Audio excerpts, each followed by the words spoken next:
Et alors, c'est ici que je voudrais introduire aujourd'hui quelques remarques que je crois fondamentales. C'est que ce problème est éludé, ceci depuis toujours, par les moralistes, d'une façon qui, à vrai dire, une fois que l'oreille est ouverte au terme de l'expérience, est quelque chose de littéralement fait pour nous inspirer le dégoût. Le moraliste traditionnel, et quel qu'il soit, il retombe invinciblement dans cette ornière, est là pour nous persuader que le plaisir est un bien, que la voie du bien nous est tracée, indiquée par le plaisir. Le leur est à vrai dire saisissant, car il a lui-même un aspect de paradoxe qui lui donne aussi son air d'audace. Et c'est bien là par quoi on est floué à une sorte de second degré. On croit qu'il n'y a qu'un double fond, et on est tout heureux de l'avoir trouvé. Mais on est encore plus couillonné quand on l'a trouvé que quand on ne le soupçonne pas, ce qui est un peu commun. Car tout un chacun sent bien qu'il y a quelque chose qui cloche. Le fait est le suivant, qu'à dénuder dès le départ et avant les formulations extrêmes de l'au-delà du principe du plaisir, la formulation dans Freud du principe du plaisir lui-même, bien sûr, a un au-delà. Et à partir de ce moment, on peut tout à fait clairement s'apercevoir qu'il est justement fait pour nous tenir en deçà. Dès le départ, dès sa première formulation dans Freud sous le terme de principe de déplaisir, ou encore de moindre pâtir, il était clair que la fonction du plaisir, de ce bien, que son usage de bien, tient en ceci qu'en somme, il nous tient éloignés de notre jouissance. Et qu'est-ce qui est plus évident pour nous que cela dans notre expérience clinique? Quel est celui qui, au nom du plaisir, ne mollit pas dès le premier pas un peu sérieux vers sa jouissance? Est-ce que ce n'est pas cela que nous touchons du doigt tous les jours? Alors, bien sûr, on comprend la dominance du principe de l'hédonisme dans une certaine morale d'une tradition philosophique, dont dès lors les motifs ne nous paraissent plus si absolument sûrs dans leur face désintéressée. À la vérité, ce n'est pas d'avoir souligné les effets bénéfiques du plaisir que nous ferons ici grief à la dite tradition hédoniste, c'est de ne pas dire en quoi consistait ce bien. C'est là qu'est, si l'on peut dire, l'escroquerie. Ceci nous permet de comprendre dès lors ce que j'appellerais la réaction de Freud. Freud, si vous lisez Le malaise dans la civilisation, est littéralement horrifié devant l'amour du prochain. Observons ses motifs, ses arguments. Le prochain, en allemand, cela se dit der Nächste. Du sollst den Nächsten lieben wie dich selbst. Voilà comment s'articule en allemand le commandement « Tu aimeras ton prochain comme toi-même ». L'argument de Freud, soulignant le côté exorbitant de ce commandement, part de plusieurs points qui en fait n'en sont tous qu'un seul et même. Le premier est que le prochain est cet être méchant dont vous avez vu sous la plume déployée dévoiler la nature foncière. Mais ce n'est pas là tout ce que Freud exprime. C'est quelque chose dont il n'y a pas lieu de sourire, sous prétexte que cela s'exprime sous le mode d'une certaine parcimonie. Il le dit, « Mon amour est quelque chose de précieux, et je ne vais pas comme cela le donner tout entier, comme moi-même, à tout un chacun qui se présente comme étant ce qu'il est, qu'il suffise qu'il s'approche, celui qui se trouve là à l'instant, quel qu'il soit, le plus proche. » Et ici, il fait remarquer toutes sortes de choses très justes concernant ce qui vaut la peine d'être aimé. Il y a des choses plus que justes, des choses qui ont un accent émouvant. Il précise, il s'ouvre, il dévoile comment il faut aimer le fils d'un ami, parce que si de ce fils, l'ami reçoit quelque souffrance, si de ce fils il est privé, cette souffrance de l'ami sera intolérable. Toute la conception aristotélicienne du bien est là vivante dans cet homme vraiment homme. Il nous dit donc que ce qui vaut la peine que nous partagions avec lui, c'est ce bien qu'est notre amour. Il dit là-dessus des choses les plus sensibles et les plus sensées. Mais ce qu'il manque, c'est que peut-être c'est justement à prendre cette voie que nous manquons l'accès à la jouissance. Il est de la nature du bien, en somme, d'être altruiste. Mais ce que Freud ici nous fait sentir, c'est que ce n'est pas là l'amour du prochain.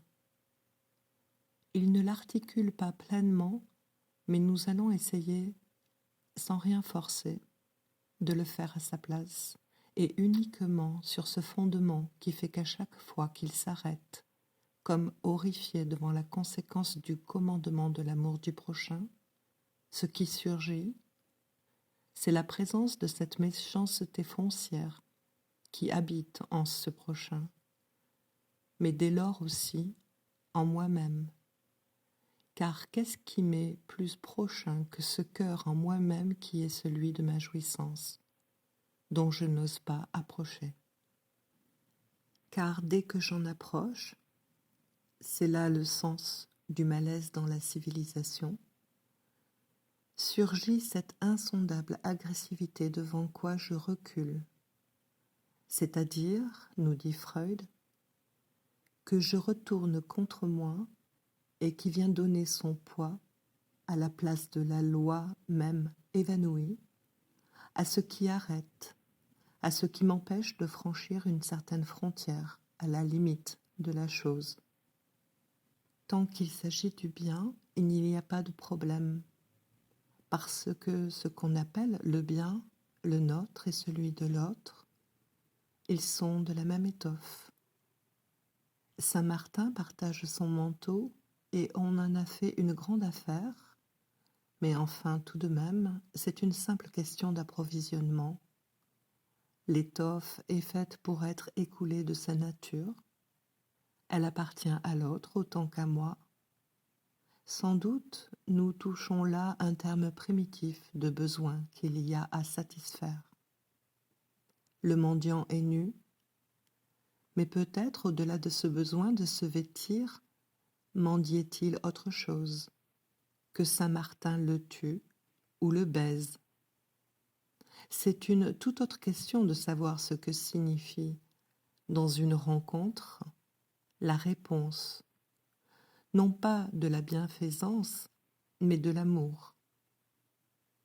Il est de la nature de l'utile d'être utilisé.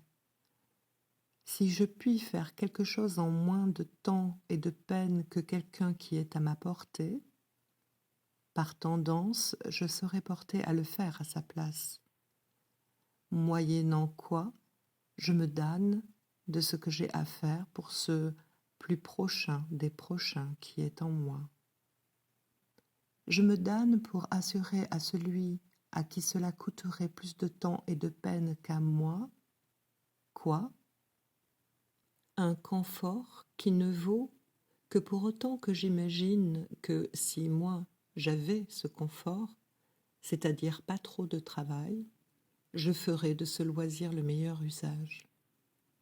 Mais ça n'est pas du tout prouvé que je saurais le faire, ce meilleur usage, si j'avais tout pouvoir pour me satisfaire.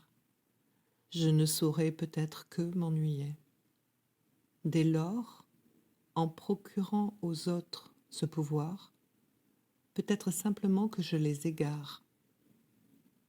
J'imagine leurs difficultés, leurs douleurs au miroir des miennes.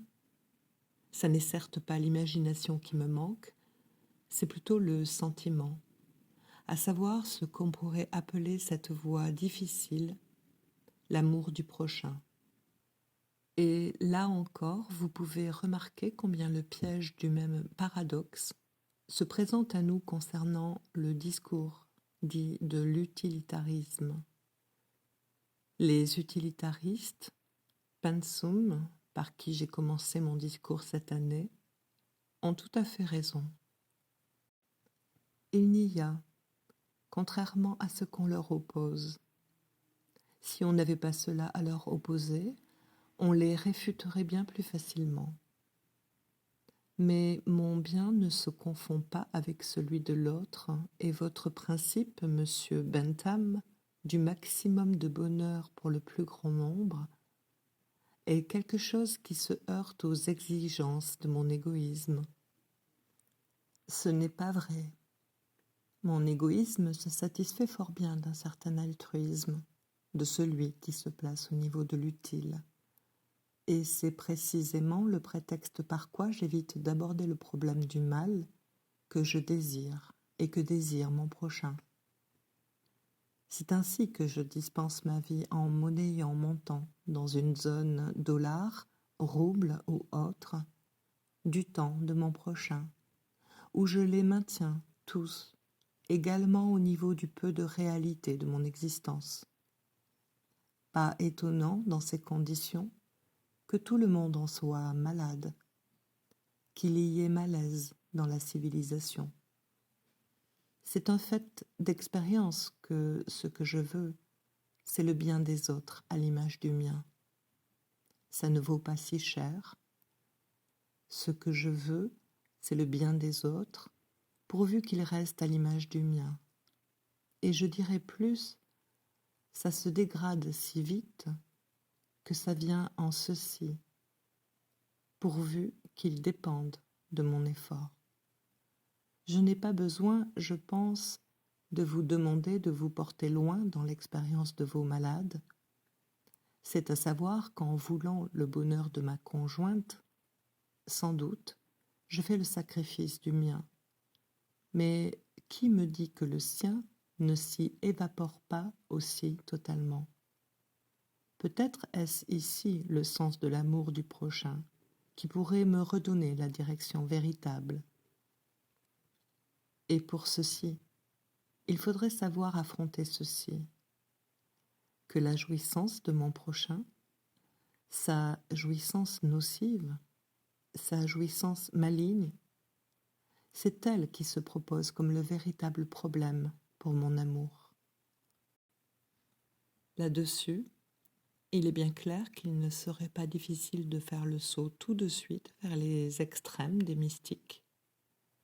Malheureusement, je dois dire que beaucoup de leurs traits les plus saillants me paraissent toujours marqués d'un quelque chose d'un peu puéril. C'est bien sûr de cet au-delà du principe du plaisir, de ce lieu de la chose innommable et de ce qui s'y passe, qu'il s'agit dans tel exploit dont on provoque notre jugement par des images. Quand on nous dit qu'une Angèle de Foligno buvait avec délice l'eau dans laquelle elle venait de laver les pieds des lépreux.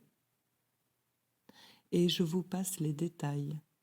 Il y avait une peau qui s'arrêtait en travers de sa gorge, et ainsi de suite.